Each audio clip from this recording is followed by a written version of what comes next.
Hello students, मैं Dinesh MDC online classes में आपका हार्दिक स्वागत करता हूं। इस चैनल में आपको आरबीएसई क्लास 10th की गणित की एनसीईआरटी की बुक इसमें आपको निःशुल्क करवाई जाएगी। इस बुक में कुल 14 अध्याय हैं, जिसमें से आपका पहला अध्याय वास्तविक संख्याएं है।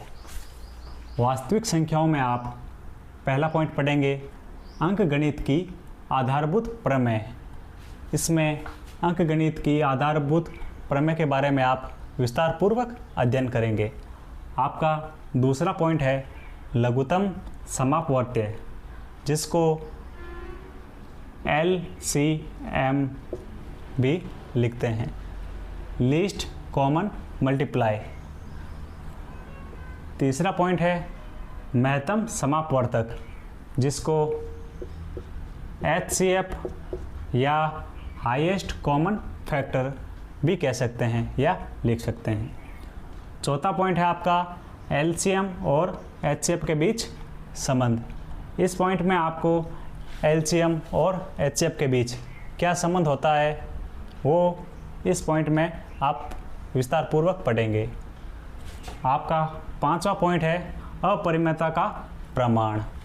इसमें कोई भी जैसे अपरिमेय संख्या है रूट का 3, ये अपरिमेय क्यों है या क्यों नहीं है, इसका अध्ययन इस पॉइंट में करेंगे। आपका दूसरा अध्याय है बहुपद। बहुपद क्या होता है क्या नहीं होता है इस अध्याय में पढ़ेंगे, जिसका पहला पॉइंट है बहुपद के शून्यकों का ज्यामितीय अर्थ। ज्यामितीय अर्थ मतलब ग्राफ के द्वारा बहुपद के शून्यक पता करेंगे, क्या होता है क्या नहीं होता है इस पॉइंट में पढ़ेंगे। इसमें दूसरा पॉइंट है बहुपद के शून्यक। बहुपद के शून्यक क्या होते हैं इस पॉइंट में पढ़ेंगे। इसका तीसरा पॉइंट है शून्यकों और गुणांकों के बीच संबंध। जो बहुपद के शून्यक होते हैं और गुणांक होते हैं, उन दोनों के बीच में क्या संबंध होता है या नहीं होता है, वो हम इस पॉइंट के बारे में पढ़ेंगे। तीसरा अध्याय है हमारा दो चर वाले रैखिक समीकरण युग्म। कक्षा 9th में था एक चर रैखिक समीकरण, कक्षा 10th में है दो चरों वाले रैखिक समीकरण।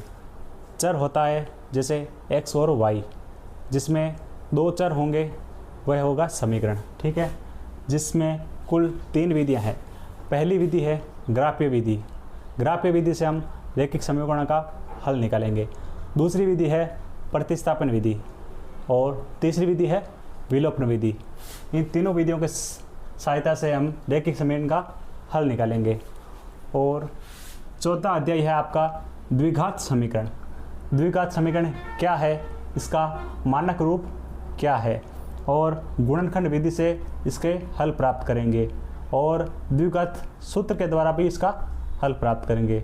और जो इनके मूल आते हैं द्विघात समीकरण में, उन मूलों की प्रकृति क्या है वो हम इस अध्याय में जानेंगे।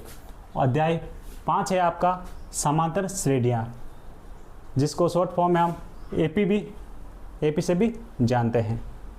एपी क्या है, एपी का सामान्य रूप क्या होता है, एपी का अनवा पद क्या है और एपी के n पदों का योग क्या है, वो हम इस अध्याय में जानेंगे। तो छठा अध्याय है आपका त्रिभुज, जिसमें पहला बिंदु है समरूप आकृतियाँ और दूसरा बिंदु है त्रिभुजों की समरूपता, जिसका तीसरा बिंदु है त्रिभुजों की समरूपता के लिए कसौटियाँ। कसौटियाँ जैसे ए कसौटी, एस कसौटी होती है, एस कसौटी होती है, जिसका अध्ययन आपको इस अध्याय में करने को मिलेगा। और सातवां अध्याय है निर्देशांक ज्यामिति, जिसमें है दूरी सूत्र और विभाजन सूत्र। आठवां अध्याय है त्रिकोणमिति का परिचय, जो कक्षा 10th में सबसे इम्पोर्टेंट अध्याय है, जिसका पहला बिंदु है त्रिकोणमितीय अनुपात, जैसे साइन थीटा कोस थीटा का अनुपात, वो इस पॉइंट में आपको मिलेगा। और आता है कुछ विशिष्ट कोणों के त्रिकोणमितीय अनुपात, तीसरा पॉइंट है त्रिकोणमितीय सर्वसमीकाएं, जो इस अध्याय में हम पढ़ेंगे। 9वां अध्याय है त्रिकोणमिति के कुछ अनुप्रयोग। जो अध्याय आप 8 में पढ़ेंगे उसका प्रयोग हम अध्याय 9 में करेंगे। जैसे ऊंचाइयाँ और दूरियां निकालेंगे, उन्नयन कोण क्या होता है और अवनमन कोण क्या होता है, गति दूरी की संकल्पना करेंगे। 10वां अध्याय है आपका वृत्त मतलब सर्कल, जिसका पहला बिंदु है वर्त की स्पर्शरेखा। क्या होती है स्पर्शरेखा? जैसे कोई भी वर्त है उसको एक स्पर्श करते हुए एक रेखा खींचते हैं, वो होती है वर्त की स्पर्शरेखा। फिर आता है स्पर्शरेखाओं की संख्या। फिर 11वां अध्याय है आपका वृत्तों से संबंधित क्षेत्रफल, जिसका पहला पॉइंट है त्रिज्यखंड और वर्तखंड। फिर 12वां अध्याय है पृष्ठीय क्षेत्रफल और आयतन। पहला बिंदु है इसका ठोसों के संयोजन का पृष्ठीय क्षेत्रफल। दूसरा बिंदु है ठोसों के संयोजन का आयतन। क्या होता है आयतन? जैसे कोई भी वस्तु है वो कितना जगह घेरेगी, वो होता है आयतन। फिर 13वां अध्याय सांख्यिकी, जिसका पहला बिंदु है वर्गीकृत आंकड़ों का माध्य। फिर वर्गीकृत आंकड़ों का बहुलक। फिर तीसरा पॉइंट है वर्गीकृत आंकड़ों का माध्यक।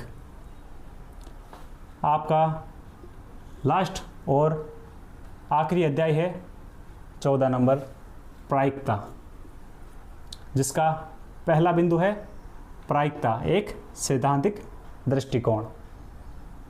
इसके साथ ही आपका ये सिलेबस है, पूरा सिलेबस है।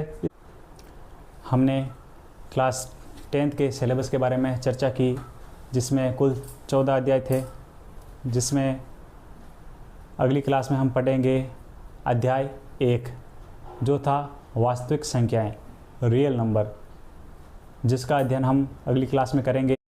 अगर आपको क्लास पसंद है ये तो लाइक करना और इस चैनल को सब्सक्राइब करना। मिलते हैं अगली क्लास में, तब तक के लिए जय हिंद, नमस्कार।